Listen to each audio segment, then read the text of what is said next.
Hello everyone! Magandang buhay Florida! At diop nga pala ng Diyosawa kong afam, kaya dinala kami dito kasi sabi niya may bibilhin daw siya. Tingnan natin kung ano bibilhin. First time ko pumunta dito guys, kaya wala akong idea kung anong bibilhin niya sa loob. And look at that! It's a beautiful flag of United States. Ang yaman nila sa flag, nakakahiya naman. Wala bang mas madami pa dito? Pasok na nga kami guys, nandito na kami sa loob ng mall. Kaya ito, ay Diyos ko, na-shock talaga ako kasi ang daming pamingwit or tawag sa amin sa Leyte, mga wilba, parang mag-exchange work na yung aking Diyosawang pam. Huy!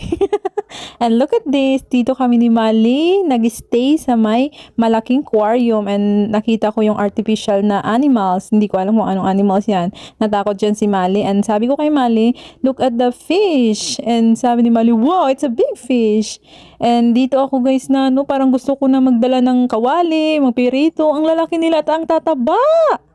Parang gusto ko na lang kunin yung binibinta nilang pamingwit doon at dito na lang ako sa malaking aquarium mamingwit kasi ang tataba ng isda. Iniisip ko yung paksiw, yung prito, yung tinula, yung sabaw. Uy, bawal yarn. Dalawa lang kami ni Mali dito, nag-aantay kay Dada kasi si Dada may pupuntahan, baka maboring lang kami doon, kaya sabi namin dito lang muna kami sa malaking aquarium kasi si Mali tuwang-tuwa sa malalaking isda. And this, yung isda na to guys, hindi ko alam, chismosa talaga to, hindi talaga siya umalis. At ganyan talaga si Mali na siya sa malalaking isda, sabi niya fish, kaso hindi ka pwede kumain ng fish kasi allergic ikaw. Oh, sana all. Sana all allergic. Ay, naku Mali, marami ka talagang allergic. Allergic sa hipon, allergic sa shrimp, lahat ng sa dagat, allergic sa mga mare.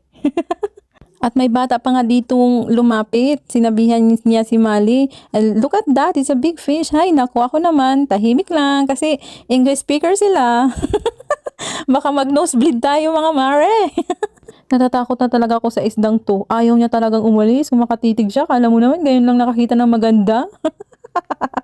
Magandang dilag. Samantalang yung ibang isda, palangwi-langwi lang, padaan-daan. Ito talaga, grabe. Siguro iniisip niya, may pagkain yata to. Baka maghuhulog sila ng pagkain.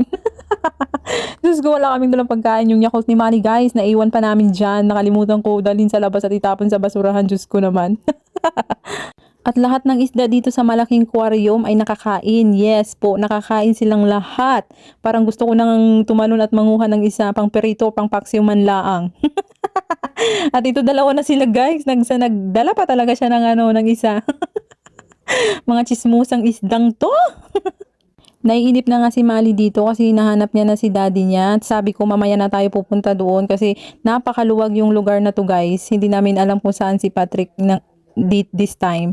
Kaya sabi ko kay Mali later na kay tawagan ko si daddy. Syempre, nagvi-video muna tayo for our vlogs before tawagan natin ang ating Diyosawang fam. Naglaro na lang siya dito kasi hindi talaga makontak yung daddy niya kasi wala nga ditong signal sa loob. Kaya sabi ko kay Mali, magtiis lang muna. And finally guys, nahanap na namin ng aking Diyosawang fam at ito pala yung binili niya guys. Yung para sa animal, sasantikin yata niya yung iguana dun sa labas ng bakod namin. At nakapagbayad na nga kami guys. And then, habang nagbayad, nandito kami sa waiting area. Then Mali, she gonna play her own, o diba? Sino susubay niyan kuan guys? Thank you for watching. Bye!